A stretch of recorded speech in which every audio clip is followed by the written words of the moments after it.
Hello, and welcome to the Italian Culture Institute. Please take a seat for those of you who don't have one. Good evening again, and thank you for joining us for this exciting networking event and panel discussion regarding digital media and entertainment. After the success of the launch of Meet Italy last year with Silvio Pietrangori, CEO and COO of the iconic Italian design firm Pininfarina, as keynote speaker, we are delighted to have here you all for this second edition. So it's the very first event of 2018 of Meet Italy. Meet Italy is an Italian and Italian-American networking community in the fields of media, entertainment, economy, technology, and science, and is a forum for the exchange of ideas, knowledge, opportunities, and creative passion. It will include a series of events featuring Italian and local guest speakers of international note. Meet Italy highlights contemporary Italy and the talent and know-how of top Italian executives in Los Angeles, and it was created by Davide Comazzo and myself in partnership with the Silicon Valley Italian Executive Council. We are honored to have Jack Capaccio, chair of the Silicon Valley Italian Executive Council, SVIEC, here with us this evening, who just flew for this, and he was also delayed, and we are really thanking very much. We'll give a few opening remarks. He is also an attorney at Carey-Farrell, and previous regional vice president, current member of the board of directors for the National Italian American Foundation. Following Jeff Capaccio, Davide Comazzo will introduce the Digital Media and Entertainment panel, which will focus on new business realities in the entertainment world. Davide Comazzo is the Chief Investment Officer for Thalassa Capital, adjunct professor of finance at the Grazio Dio Center School of Business and Management at Pepperdine University in Malibu. The panel will be moderated by Miles Cooley, entertainment lawyer and partner at DLA Piper Law Firm. We are pleased to have the following panelists here with us. Joseph Calabrese, chair of the Entertainment, Sports and Media Practice at Latham at Watkins. Marta De Laurentiis, producer. Eleonora Granata, producer, and also she has another very important role. She's the president of the Committee for Italians Abroad in the Southwest region. And Lorenzo Soria, board member of the Hollywood Foreign Press Association. Thank you all for being here with us tonight, especially tonight with the rain. We know how LA can be like with the rain. Tonight's event is organized by the Italian Culture Institute and Meet Italy in collaboration with Silicon Valley Italian Executive Council and DLA Piper Firm Law. I would like to thank the co-creator of Meet Italy again, Davide Comazzo, for his precious collaboration since we started, actually Jeff introduced us, so I'd like to thank Jeff for introducing us. And also moderator Miles Cooley for his collaboration, his support through this Meet Italy, let's say, adventure. And also I'd like to thank Guido Laudisa, who's been also part of the steering group, and Francesco Cantatore were part of the very first steering group, I think, when we started in October last year. As a courtesy to others, please, we kindly request you to turn off your cell phones. Thank you. And I would like to invite you all, before I leave the floor, to join the Institute. For those of you who don't know what the Institute does, we promote Italian culture, art, and language throughout the Southwest of the United States, and especially here in Los Angeles. We have events every week. So any of you who might be interested, you're welcome to leave your name and email address, and we'll make sure you get all our invites. Now, please, let me welcome once again Jeff Capaccio with a very warm round of applause.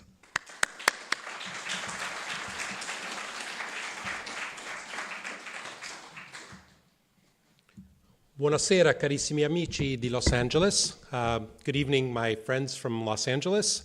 I am honored to be here, and I readily and immediately accepted this invitation to come and speak briefly to you, bringing greetings from the Silicon Valley. We launched our Silicon Valley Italian Executive Council in 2004 with the idea of networking, socializing, and staying current on technology and public policy issues. We started with a small core of about 40 Italian and Italian-American technology executives, and now the organization has grown to some 1,500 members. And during that time, I had ample opportunity to work with Valeria Rumori, who was the Deputy Director of the Italian Cultural Institute in San Francisco, one of the finest individuals with whom I've ever had the pleasure of working. Very dynamic, energetic, passionate, and quite talented, and you are immensely fortunate to have her here. I would do anything in my power to get her to come back to San Francisco. Then this was also a great excuse for me to see some of my longest and dearest friends. I have one of my friends I've known since first year of law school who lives here in Los Angeles, who I got to see today, and also a more recent friend, but a wonderful individual, and that's Devan Maharaj, who is the past editor and publisher of the Los Angeles Times, and met about 3 years ago in Italy, a real exceptional individual who is a big-time Italophile. So I said, Devan, you need to come by tonight. And then a couple years ago, I met Davide Accomazzo. He started coming to our events in the Silicon Valley and really enjoyed what we were doing, and he had this burning desire to do something in Los Angeles and said, hey, Jeff, do you have some time for lunch? And I said, sure, but I'd love to get together, and said, I would like to replicate what you do in the Silicon Valley down in LA. Sort of create a location, a venue, an environment in which folks can get together and meet each other and bond around some common ideas and common and shared interests. And I said, great. And so we had lunch. It was up at the Four Seasons in Palo Alto. We exchanged some ideas, and I said, I can put you in contact with a really exceptional individual in Los Angeles, and that's Valeria. And I consider it one of my finest jobs of matchmaking I've ever done in terms of putting two great minds together and very, very passionate individuals. So that was the genesis of Meet Italy, and I'm really excited and proud to consider them my partners here. And also, I'm happy to see my good friend Francesco Cantatore, with whom I had the opportunity to work on multiple projects also here in Los Angeles. But in any event, I'm really excited about what you've put together, what you've done, the impressive turnout. You're going to do some great things here in Los Angeles, and it's only going to explode from here on forward. Anything I can do, and I'm certainly glad to come here, and hopefully we can do some joint events and have some of you come up to the Silicon Valley, hopefully when it's not raining in either Los Angeles or San Francisco.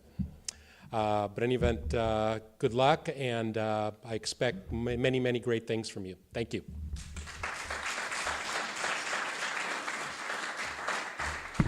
And I would like to welcome Davide Accomazzo, the co-founder and my partner in this crazy adventure, partner in crime.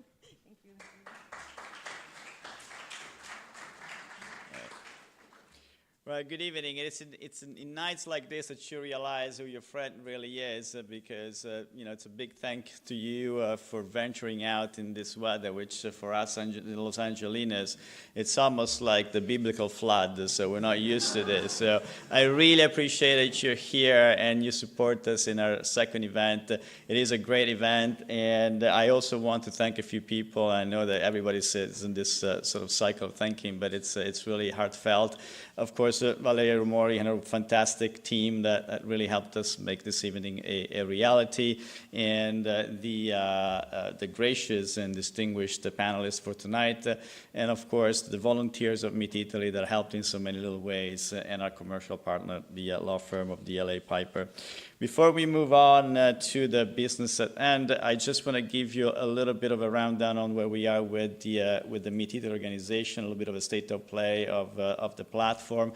We're growing fast and furious. Our database, our list of friends and people interested is really growing by leaps and bounds. But it's not just the quantities, of course, it's the quality and the substance that we're after, and we're very proud of that. It's really shaping up to be a networking platform of great quality. But of course, we're never satisfied, so we certainly encourage you to keep on sending us and introduce us more friends and other talented people that can help us debate ideas and work on projects that we may not even know what it might be at this point. In terms of what we're going to be doing in the next few months, we are basically going to focus on two areas. One is that we want to really foster the idea of a community that is that goes way beyond just meeting on every 2-3 months for a big event like this.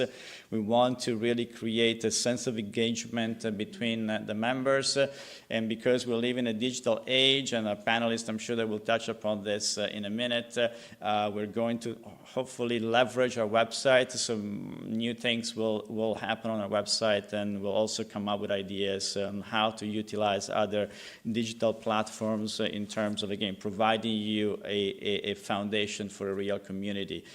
In terms of the website, we also have an ongoing survey there. You can access the survey on the homepage. It's a very simple format. It's only about 10 questions, but it will help us understand your feelings about what we're doing and the things that you would like to see developed.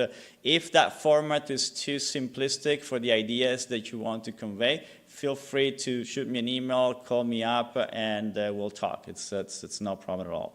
The other element that we're going to be working on is not as much fun as element number one, but it's just as much as important.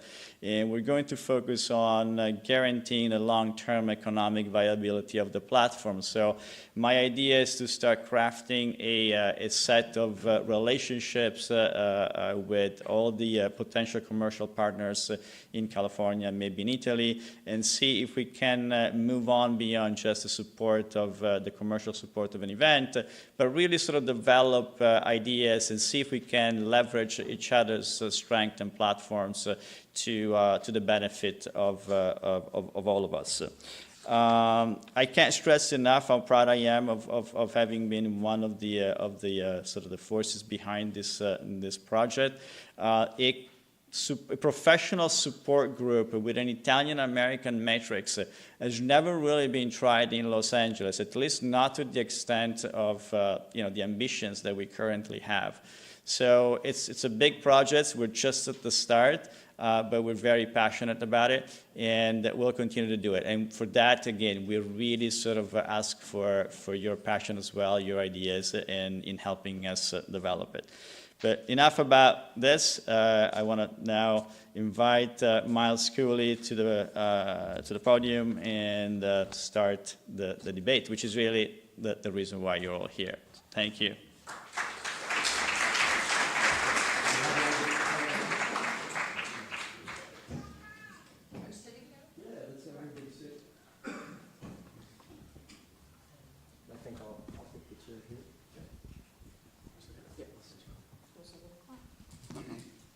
Thank you all for braving the rain.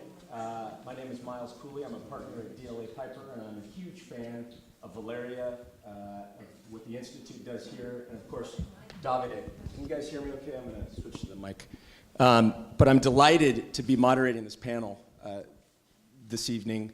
We have some industry heavyweights among us that I'm sure are going to create a really wonderful, informative, and robust discussion. Everyone has their own perspective on the entertainment industry and the disruption of that industry caused by the digital revolution. So I'm looking forward to everybody's specific perspective. Let me introduce Eleonora, let me start with you. Let me tell you a little bit about each of our panelists. Eleonora has a long and storied career in the film industry, having worked as a vice president and the head of film co-productions and acquisitions at Turner Pictures. She served as the senior vice president at Pandora Films, running their U.S. office, and was responsible for film productions and acquisitions. She's also served as a representative, programmer, and advisor for various prestigious film festivals around the world, including the Venice Film Festival, the Miami International Film Festival, the Locarno International Film Festival, the Taormina Film Festival, and the Tallinn Black Knight International Film Festival.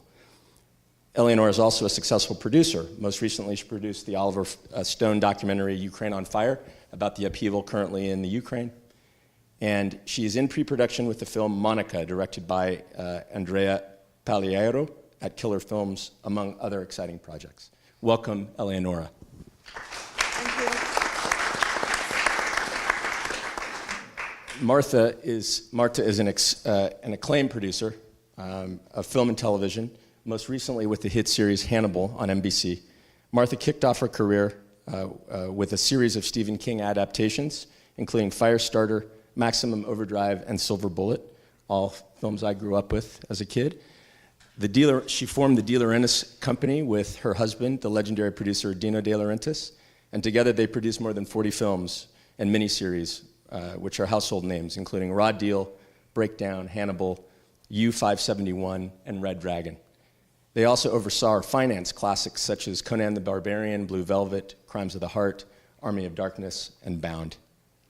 In addition, Martha managed the construction and administration of 3 major international film studios, Screen Gems in Wilmington, North Carolina, the Warner Brothers Village Roadshow Studios in Australia, and the CLA De Laurentiis Studios in Morocco.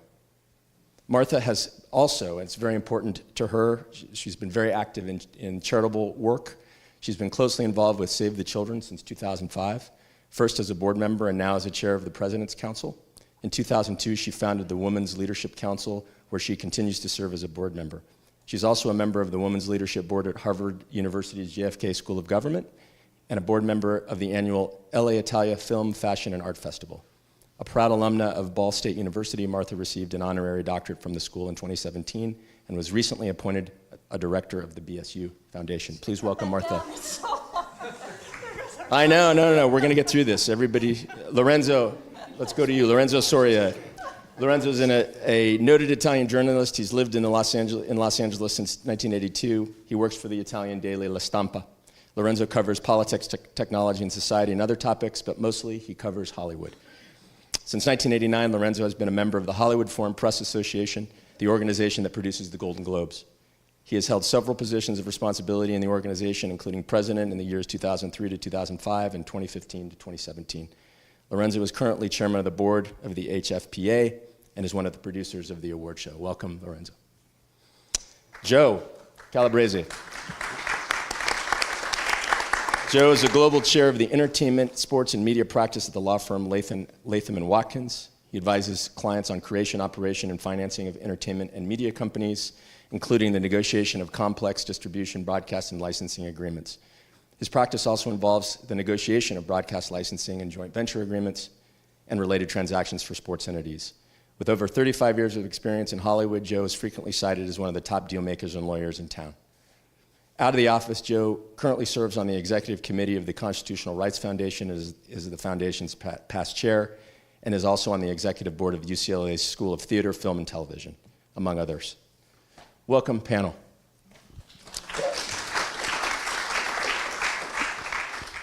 So I'd love to hear your respective thoughts on the streaming revolution, which is really where the digital world is happening in film.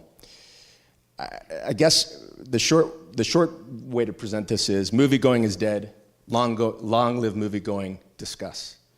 But I guess I want to understand more specifically about the direct-to-consumer ecosystem and the effect on the film business. Lorenzo? I'm sorry, can you repeat the last thing you said, the direction of what?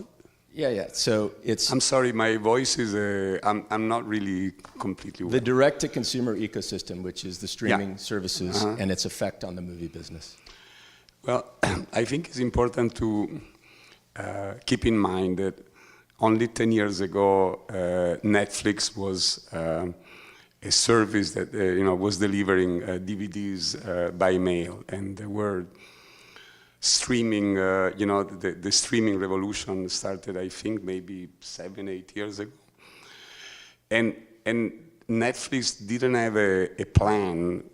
They didn't have a business plan 10 years ago, and if you had told them this is the direction we were gonna go, they would have thought, yeah, it's a possibility, but it wasn't really their intent. So what I'm getting to is that I don't think anybody with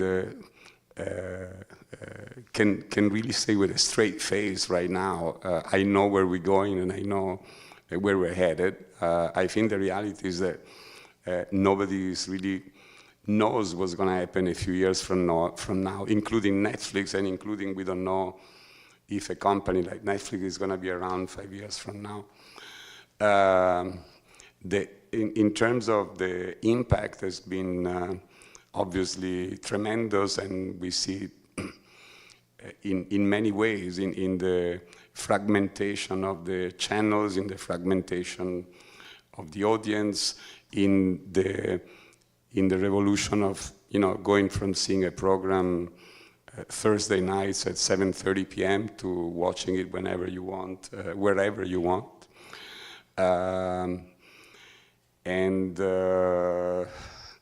What else can I say? I think I'll leave the word to Great. Eleonora next Sure. to me. Wow. So the question is, storytelling is going to be the same. Is the consumption of the storytelling and the way that is going to arrive to us that is changing rapidly in a way that no one really thought about. And that's what Lorenzo says, like, what do we know that where we're going to be in 10 years? We don't. What we do know as a producer is the fact that a good story will always work. We're going to watch it on TV, we're going to watch it on a watch, we're going to watch it on a stamp, or we're going to watch it on a big screen at home, or still in theater when it matters. So I think that from the producer perspective, the idea is like, I'm looking into this new media and the way that my film or anybody's film is going to be used and consumed. My biggest question is, how am I going to get the money for making this film happening? And that's where we open the Pandora box, because as we all know, the more that we are fragmented and the more that the audience is to be found in every corner of every aspect of life, is becoming very difficult to identify who's going to give me the money, who's going to give me the percentage of the budget to allow me to make it happen. So I think that there are an enormous opportunity for a filmmaker today and for producer to try to get revenue much, much broader than before. And I see it in a very positive way. I don't see the death of the studio as something to mourn. I think that the studio will always survive one way or another. It's going to be called Netflix, Amazon, it's going to be called, Apple or something else. Maybe it's not Paramount. Maybe Paramount and Warner and Fox will morph into a new entity which will combine the use and the diffusion throughout the OTT and throughout of all the media and the streaming platform, and is all going to happen in a different way. And from the perspective of a very struggling independent producer, the fact that I can reach out to my audience by knowing exactly who's going to want this kind of film, because that's what Netflix and Amazon does, is not necessarily a bad idea. The fact is that, every man and his dog can make a film. That's the problem, And I think that ultimately this landscape of fragmentation can, A, help the producer because you know your audience and you go into that niche, and B, become like a serious problem because who's going to emerge and be able to talk to this big Moloch, which are called Netflix, Amazon, and whomever else. So this is a problem that, from my perspective, it is. Eleonora, let me just interrupt real quick, because you assumed the premise in your answer to the next question, and so I just want to open it up. Right. And that is, are the studios, as we know them, on the chopping block, are they soon to be extinct? You said in your answer, the death of the studios is not to be mourned, which I think I probably know your answer. Joe, what do you think? No, I don't think the studios are going away anytime soon. It's funny, I've done this for a long time, and the only thing I'm convinced of is that things are going to be different in a year, and 2 years, and 3 years. My first big deal was buying a home video company. I had to ask the person I worked with, what is a home video? I didn't know what it was. I was young and 25 years old, and I never spent any time at home. I certainly didn't watch videos at home. But that is what's going to happen. The studios have fought this war of control of their customer forever. First, they've had lawsuits with the theaters, and they tried to control it by getting to own the theaters. Then they hated television because television was getting between them and their customer. Then there were video cassettes, and they had a big war with Blockbuster because they didn't like Blockbuster. Then they had a big war with Walmart because they didn't like the fact that Walmart sold their DVDs.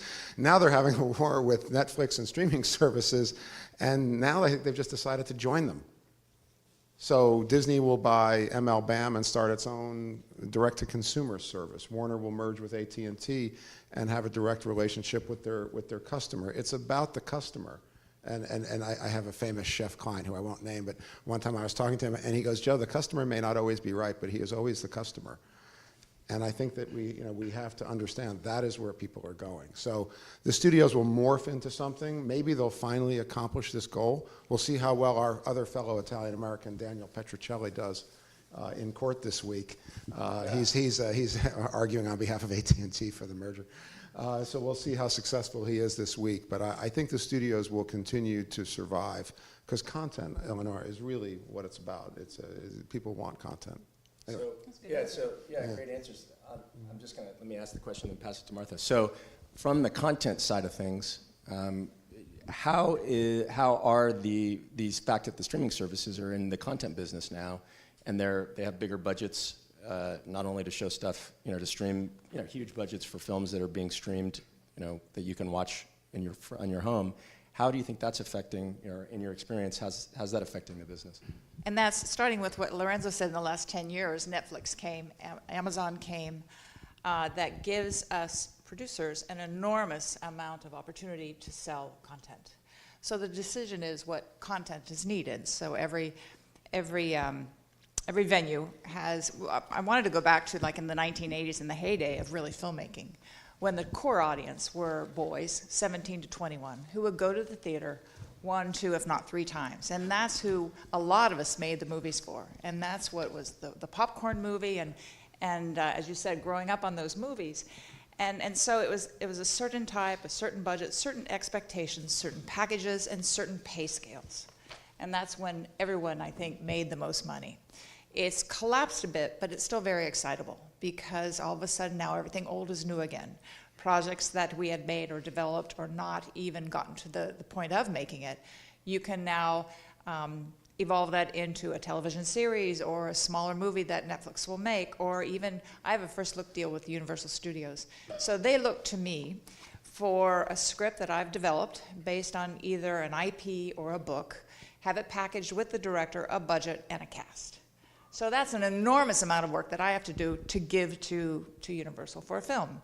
But on a TV side, I could have that same, I can have the relationship with the writer, the showrunner, the IP, or the intellectual property, the big brand that I have, or a book that I've optioned, and develop a TV series basically with not getting anybody paid, because the studio then will buy it from you and then fund the rest. So for me, it's better in television arena because I can develop many more things without out of the pocket, which film side, I'm developing out of my own pocket. So I split it 50-50. You use the word television, which is, and I grew up watching Conan and all of that, so I'm in that world. But really, when we talk about it now, we use the word television, but that's not even how a lot of the millennials watch TV, watch programming or content anymore, That's right? That's that it's audience computers, that now are just watching it, and everybody's trying to capture that. So what's in the digital world, in the digital revolution, that's upon us, what's the ROI now in filmmaking? How is it done? What's the who? What's the why? Give us the inside. Boy, can we answer that? No, it's a great question. Yeah. It's a great question, by the way, because something that is going on in the lawyer world and the agent world is there's more being done, but people aren't making as much money. So when you do a show for Netflix now, you get paid to do your show at Netflix, since Netflix doesn't track per episode. Since Netflix doesn't track who watches what when. They do. They just don't tell you, and they don't pay you extra when the show is successful. This town is full of people who made their living making television back in the financial syndication days when they got to own it. That's right. And kept selling. Those days are done. Syndication's done. Syndication's done. So the curious thing is, there's more being made, but are people making less money? Yes. Yes, I can. So why Lorenzo? are we doing it? Lorenzo, do you want to speak to that? And there is no transparency about what your film is making when it's released and distributed on all the platforms. You have no idea. You have to wait for 3 months, and they tell you nothing. They have no obligation. There's no law obliged to give to the producer any kind of number, and that's a terrible situation. I know it's going to change, but at the moment, this is what it is. So you base all your revenue on what you've been given up front, and the rest is like whatever. And the rest is like there are a model that for us, Italian producer, Italian-American, it can be different because you can carve certain territory and make some money someplace else. And that's the only way I can see for us to, You need to take your producer fee and buy Netflix stock. That's the, Yes, because all the value is going to the platform. No, hold on. No, you were asking before also in which ways technology affects what gets produced, and I think it has a lot of effect. Like for instance, the quality of television has gone up to a degree in which now a series of 10 hours is really can be a great movie of 10 hours. So suddenly you can narrate a story in a totally different way, in which a character, instead of having in 2 hours, maybe the main character maybe has half an hour on screen, now suddenly has 5 hours. So it changes really the way you develop a story and the way you narrate a story. Also, of course, then there is the impact of what used to be called the international markets. There is really they are now much bigger than just the US market. So you see all these barriers going down, and I see it, when we do the Golden Globes, how difficult it is to classify a movie as German or Italian or Argentinian, because it's all mixed and co-produced. And I think this is, in many ways, is beautiful because it's really opening the world, and people from different countries and cultures and schools come together. So technology is offering a lot of opportunities. Maybe many people still don't know how to make money and what's going to happen a year from now, but there are a lot of good opportunities going on. Marta, do you think that the digital revolution has empowered content producers? Oh, very much so, because, producers. Now, with the digital market. I meant content creators, let's use that. Content creators. Yeah. The power of content creators, for the most part, would be the writers. So that's a big shift, where if we're talking film and cinema, still, I guess, film for content, the director is more the auteur. And then, and I still will go back to television, because how we'll structure episodic, hourly programs. That you can binge all in one night if you want now. Right, but then the whole power behind that is the showrunner, we call it. So it's the main writer and the writers' teams. So we're producers, we're non-writing producers, which is minimizing kind of our power of what we would have normally on a film production. Lorenzo, you mentioned international box office, and I want to touch on that. How do you think, for the panel, the digital, the streaming and sort of the technological disruptions in the industry, how has it changed the calculation around what's domestic, what's foreign? Is that germane anymore? It used to be big U.S. domestic box office was the indicator for how well a film does. Now it's a fraction of it, right? Thoughts? Well, I don't want to state the obvious, about the Chinese market and Indian and Brazilian and all of that. I think what I think, as I was saying before, the interesting phenomenon is that a company like Netflix or Amazon or the new ones, but also you can see the old studios doing that. They are starting to do production locally, so you have a lot, and by the way, also some really excellent content coming out of Italy or Brazil or Korea, and I think that's and they're really backing these. They're libraries. They need local libraries for their local Netflix. Yeah. You know, we've been working with them on some of their international acquisitions, and they need local content to get local subscribers. But the point I think you guys are getting at, which the great thing about technology models is you can have a small number of people that you can target, and it can be profitable.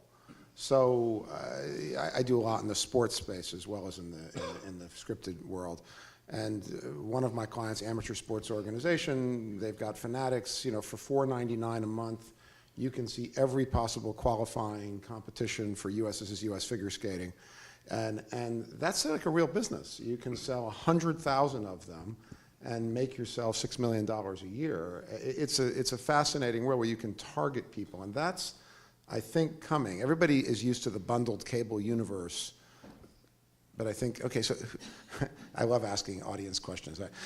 So who has the traditional, you know, like in my house, you know, 600 cable channel subscriptions? How many? That's not many. How many people just go over the top and have Netflix and maybe a skinny bundle or something? Here are cord shavers. Cord shavers. So more people are doing that. I think. I know that's what my kids do in their 20s. And so, but if you told them that for a certain amount of money they could get all of their favorite comedians and it would cost them $1 a month, or, you know, my guess is it would start showing up on my visa. That's the way that I see these things. So I mean, that is the real secret. I think that's really something that's coming. This targeted demographic. So right. Yes, and it's absolutely true. I mean, if you consider the split of the box office used to be something like 40% it's foreign and 60% is US until like 15 years ago. Now is 30 to 32% domestic US, and the rest is international. And that's concerning the studio. In terms of Netflix, they have 100 million subscribers. So this is the figure of 2017. 2018 is going to be much bigger. And there's also another important data to keep in mind, that Netflix is sort of tapering down or, you know, staying stable in the United States, but is rising dramatically and exponentially all over the world. And that's a thank you to the original content and the Netflix original, which what they do, they find great producer and great products locally, and they brand it as Netflix, and they put it on the platform. So that's their way, you know. So now foreign, what is foreign and what is not is very hard to determine. What we know is like certain story from, like, I don't know, north of Europe or Israel, they're becoming super successful series that they are consumed in Russia as well as in India, and they're made in Israel, and they're targeted from Netflix and, you know, dressed up as original content. So this is like, as everybody of us saying, is like there is a lot of opportunity. There are a lot of opportunity to identify your target audience and bring it up to certain platform that they understand who's the user, and just like, you know, translate what used to be the pipeline of the studio where they would produce 10, 12 films a year, and now you have an opportunity to have like an exponential number of films which are successful in their own niche, and they're coming maybe from, you know, Burundi, and now they're successful here. So it's a very, very interesting world, and as Marta said, it's also like matter of who's watching what. And now, you know, women are a very powerful force into the consumer of film and, you know, any kind of entertainment. And everybody's like sort of kind of going in that direction. Unfortunately, finally, they understand that the spending and the audience is actually more women than men, than young men. So this is, I think, is another positive thing of today. So sort of bring it all together, and I think you've touched on shades of maybe you've all answered this in your own way, but what is success for a content creator now in the digital age? What does that mean? I've heard representation, I've heard being able to focus on a particular niche. Some people have, you know, could say that it has to do with a particular kind of way of making money. Maybe it's freedom, artistic freedom. What do each of you think? I think there are now, as there have been in the past, and probably there will be in the future, very different ways to define success. For some people, I mean, the most obvious is in terms of dollars and cents, but success can be cultural impact, can be making audiences happy or aware of the reality around us. So I don't think that the concept of success really is going to change a lot from this parameter. Let me put a finer point on the question. How is technology impacting the definition of success, if at all? By reaching audience, that's success to me. But and in my own personal view, the fact that my film makes a difference, or someone appreciate and like it in an audience which is unthinkable before the technology capillary division and proliferation of platform, that's to me successful. That, and if I can pay the fee of my kids at school. You had a question, return on investment. I don't know how to answer that one, but it's the quotient of success for me is, I guess, staying relevant, getting things made, and being creative. That's really what I love. And fortunately, at my age, I'm able to still do that with integrity and hopefully, teach those how to continue on, because we have to just keep propagating the correct way of making things. And so just put a digital spin on that. A digital spin. About what success is in the digital spin? All the things you just said. Is it easier to do it now with the world we live in? Is it harder? I'd say it is, and I'm sorry that Dino kind of missed this boat, because he passed right before the explosion of Everything Old is New Again, because certainly he had so many things he wanted to make.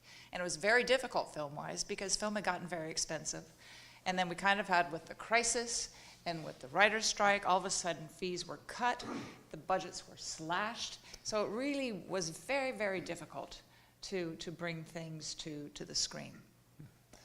I think relevance is, I've been fortunate in my life to work with a lot of creators, and there's nothing like being in the moment. When Norman Lear owned primetime television, that was just such a magical time. There are films that are just iconic that you don't know. It's something I always tell people. You actually don't know what you're working on until it comes out, and that rush of public acceptance comes back at you. So how does technology help? Technology makes it more accessible. I think it's easier to get in front of the people. Lorenzo, how many series do you have to watch? 450? Yes. Yeah, well, that's another thing. We went from, I think, 150 to 420 in the span of 6-7 years. Yeah, so there's just more product. Now, is it better? We can debate that on some other night, but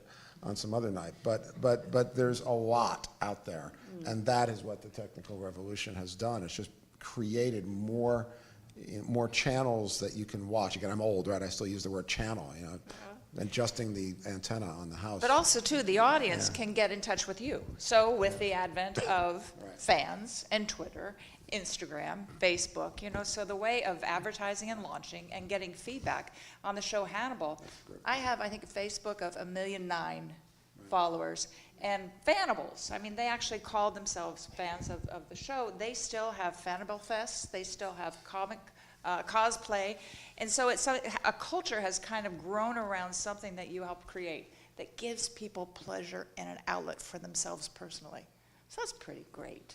That's wonderful, yeah.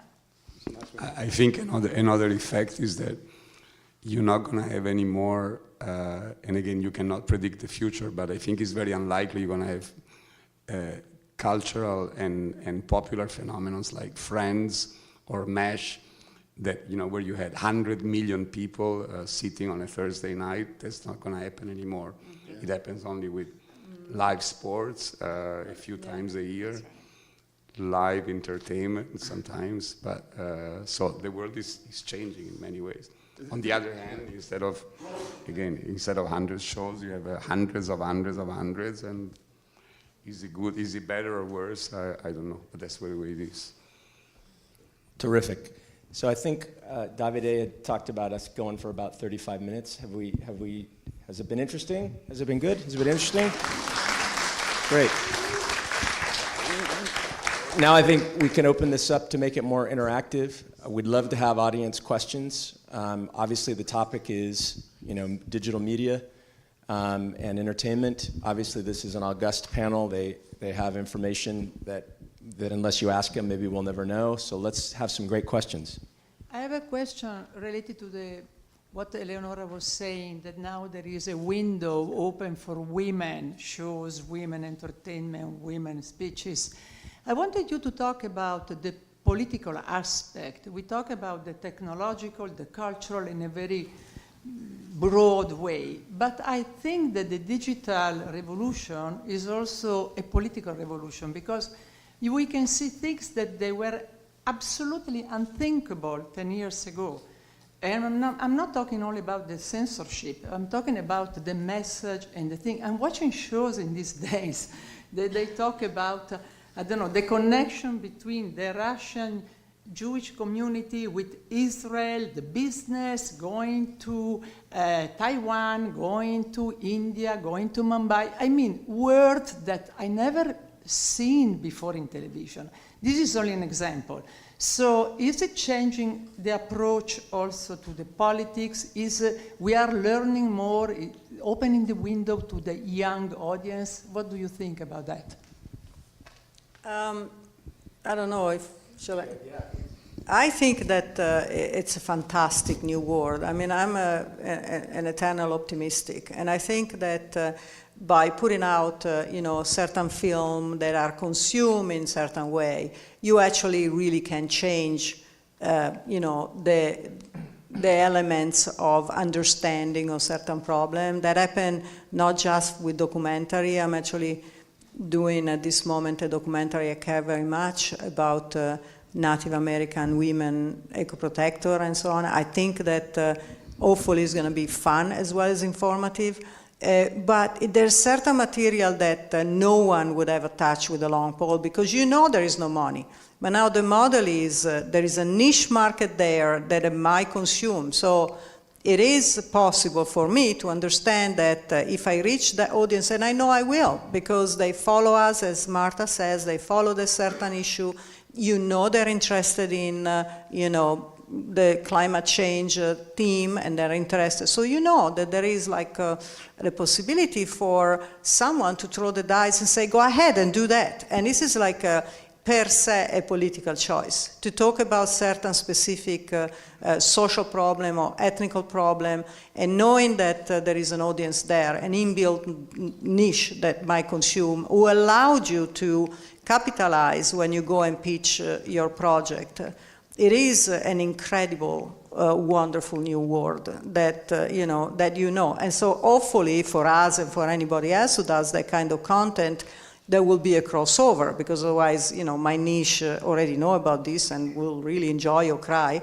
But the intention is actually to go over that. And this is this revolution that is happening today. Allow that. And the bad side, I don't even want to talk, because we are assisting every day to the bad side of the same, coin.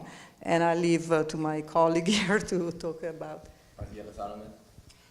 No, I was just thinking, before in watching television, it was the ABC, NBC, and CBS, and so the corporate structure was not to be political, because they were public airwaves. Now that's all changed, so that anything really can be discussed, marketed, and of course, when you have anything that will be sold, you've got advertisers that will attach that. So those ad dollars will fuel any subject matter, I would think, as long as it's reached. I'm just going to voice a little bit of dissent on this, which is I think we forget how open TV was at a certain point in time. And the HFPA had a great event for their 75th anniversary. They brought together all sorts of producers. The Hollywood Foreign Press did, yeah, the HFPA did. And there were some very hotshot new producers. And then there was Norman Lear sitting there. And, Norman put a lot of stuff on TV, Edith being almost raped, or people having to have abortions. This was on television in America in the 70s. And it's weird, we've become so politically correct that some of these topics have become taboo. Norman told a story about, I forget who it was who came to him and said, thank you for, it was either Dr. Dre or somebody saying, George Jefferson was the first black man I knew that had a checking account. And I remember watching it. I know this is real, right? This is, you know, we forget that this country actually used to have a pretty open set of thoughts. Somehow we got twisted in the middle. But I do think that there's this opportunity to come up with great topics that are of interest. Icarus won Best Foreign Film. You know, amazing. The timing was right for Icarus, but it was this amazing expose of Russian doping. I mean, it was. You know, there's great stuff out there. And briefly, in answer to Alessandro, is your name? No, I think it's important also, part of the technological revolution is also that it has become very difficult, more difficult to find an audience because it's so fragmented. But on the other hand, you can produce in way cheaper ways. You can edit, so you don't need anymore this enormous capital to produce a film or a documentary or a series. And I think that also is a great opportunity. The issue then is to find the audience, but you don't have anymore the barrier that you had before, that you needed to have somebody, a gatekeeper at a studio or a TV network who will mentor you and give you the money and give you trust and so on.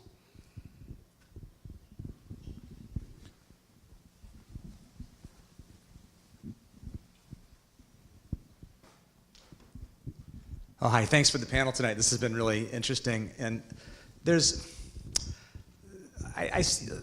going to ask this question in kind of two parts. I'm trying to figure it out in my mind, and I'm curious to get your perspective on it.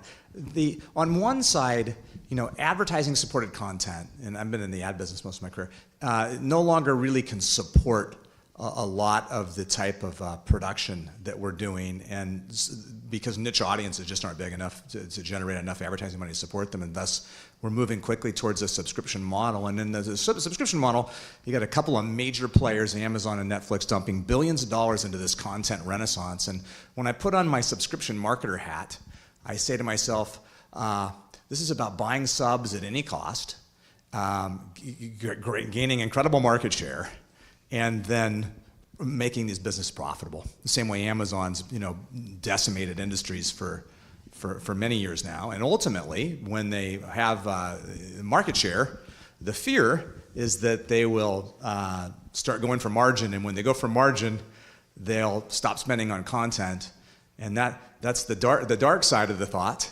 And then on the optimistic side of the thought, I ask myself, and I'm curious to get your perspective, are consumers willing to put up more share of wallet for great content? And as the world changes and people depart the cable bill, is it in fact the case that these companies are competing for more than the cable bill dollar and expanding their reach into the consumer's wallet? And do we have a great future where there will be lots of consumer money available to pay for subscription content? And I'm just curious on a continuum where you may see it, and if you share these fears or if not. Martha? That's a long one. Well, so ad dollars, and then you mentioned Netflix, Amazon, and ad dollars not supporting, obviously, a lot of the content for the other avenues. Netflix doesn't show advertisement yet. And then my question, I just leaned over to Joe, but is Netflix profitable? I don't think so, not yet. So, I mean, it's still, that's kind of very curious how they borrow so much money. They're like $2 billion, they service $2 billion of debt a year, or it's quite large. That's all changing, isn't it? So, I mean, all of your networks need the ad dollars. That's why they'll either keep a series or dump a series. The second question was what? I guess on a continuum, I guess to sum it up in a very basic way, do you see a future where these subscription marketers, Amazon and Netflix, instead of go for deficit spending, go for margin, and the margin result is that they put less money into Hollywood to buy content? Or do you see a future where this continues to grow at this rapid pace because they've been so good And the renaissance of content is so strong that consumers are willing to ultimately pay more than the cable bill money they paid to these subscription services, so that we have a long road to go before this business gets optimized for profitability. Oh, sorry. Yeah, I'm at a loss right now as to where it's going to end, right? I meet with the guys at CBS, and they want to charge me $4.99 for CBS Now, and then I'm going to pay my, whatever it is, $9.99. I don't pay the bills in my family. You'll quickly figure this out, because I don't know what things cost. But at some point in time, it starts to look kind of expensive, and then I want broadband. I'm a big believer in Amazon, to be honest, in all this, because it's like a casino. You know, they don't care whether they pay, you know, Wayne Newton a lot of money to perform. As long as you come in and drop a bunch of money in the slot machines, it doesn't matter what they paid Wayne Newton to perform. And that's Amazon. As long as you go in there and you actually buy something, and now they've got all kinds of data about what you watch, and they can target you. I mean, this is where it's going to be a very interesting world. But I do think that people are always going to want free, right? We all like the free breakfast. Joe, you're not saying that Amazon's making content and has their own studio just to get you to go in and buy some charcoal or something out there? Oh, I'm saying I think that much like Netflix started sending little red envelopes, I think that Amazon's got its eye on content. The content is so powerful. It's all I do. It's all I do. I represent content owners, and the ability to get people's eyeballs is huge, right? That's what they want. Advertisers, your world, right? Advertisers want it. Everybody wants it because it creates the platform that creates the value. Yeah, so, In the library. yeah. Yeah, and the SVOD is like exponential. I mean, it's like everyone has his own content divided in his own platform because they know that people would pay to, you know, belong and pay a monthly fee to watch certain kind of content. So they keep on doing. The content is going to be, you know, divided in whomever is interested in certain, you know, special interests and so on. And then there are the big, you know, production that are going to be sustained in a way that is much more traditional. But yes, the trend is to have more subscription and more platform that are identified with the people that have a particular interest for that. And it's clear for everyone. You know, it's like the number of platforms that are, you know, proliferating every day. And there's anything for anyone. So the model is not really the advertisement, but the monthly pay subscription that you are, you know, shelling out because you want to see certain content. So who's going to subscribe to Disney's new model? Are you going to get ESPN? You're going to get all the Disney. That's coming. We all know that's coming. Next year, 19? 19, right? They're taking it all off of Netflix. So that's going to be a decision point for people. I also think at the end, the real competition is for people's time.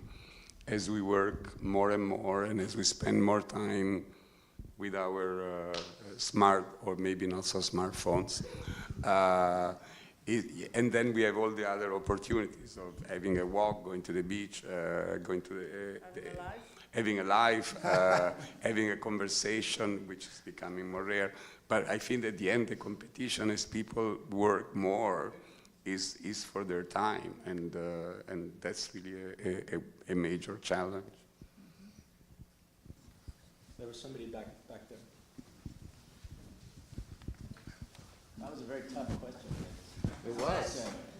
I got to ask 4 questions in one. Thank you so much. Thank you very much. I'm going to take on what you just said, the big production. Until certain time, it was a clear line between animation and the movie. Now we have digitally produced movies, digitally edited movies, and the movies, some can be easily produced fully digital, lose the big actors, lose the big studios, lose the big sets. How do you see this digital age coming into play, considering the digital everything, versus the traditional way of creating a story, shooting it, delivering it? I don't know if I understand you correctly, but the way I see it, the way I assist to what's going on in the world also, because one of the things I do is like festivals, so I see a lot of it looks like each country does their own big deal of a film. So in India, they will always produce like big, elaborate, lavish production because they know their market will consume that. Same time, in China, there are like phenomenally crafted film that they are, consume, and they have their own life and return on the investment within the country. Then there are the international, digital, like you say, production, which are, they have a different life because they need to be appealing to certain kind of audience, and that's the driving force. The driving force is the story for that, much more than actor XYZ, which are going to exist in my mind always in Hollywood, and they've always been. I mean, for at least for my lifespan, I hope. And so there are like different kind of level of what is like the digital product versus the big studio product versus the big studio but consume and subsist in certain part of the world. So that's, in my view, what's going on now. And whatever you make, it always comes back to how are you going to sell it? And by selling it is identifying what is the brand. Now, whether it's the actor that's going to be the one that will be the four-piece, but like Netflix, Amazon, Apple, YouTube now, every single big player now with the big money, they still want to make content that will get them awards. And so with that, they still have to have the draw of the big story, the big auteuristic director, the actors. So we're still always going to have that. If it's not in the cinema, it's going to be a big event for TV.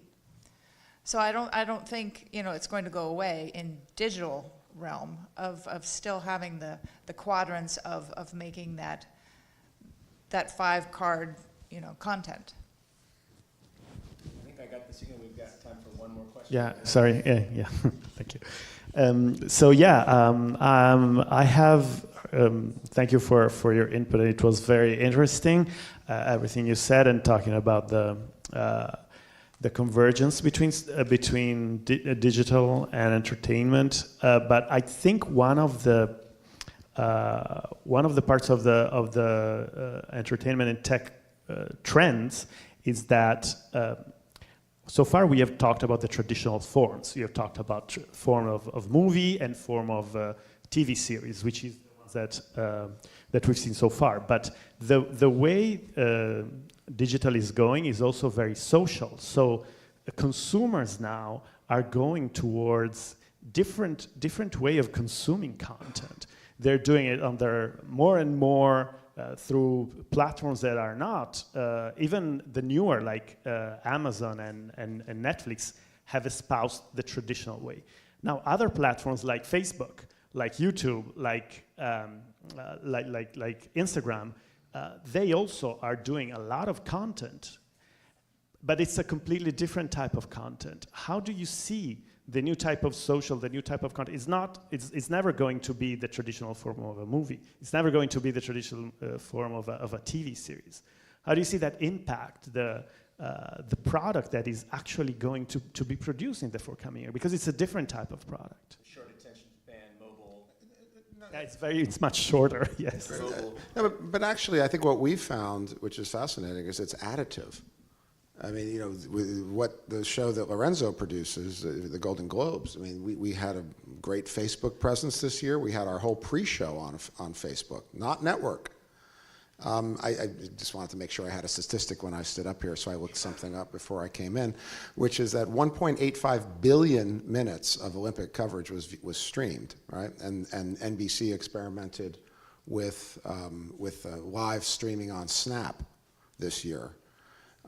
That's coming, and is that to replace me sitting down at 8 o'clock at night to watch the highly produced NBC Olympic coverage? No, it's meant to supplement it and to bring more time to it when and where I can. So I think it's real. On the other hand, Facebook's actively out there competing with major networks to acquire sports programming.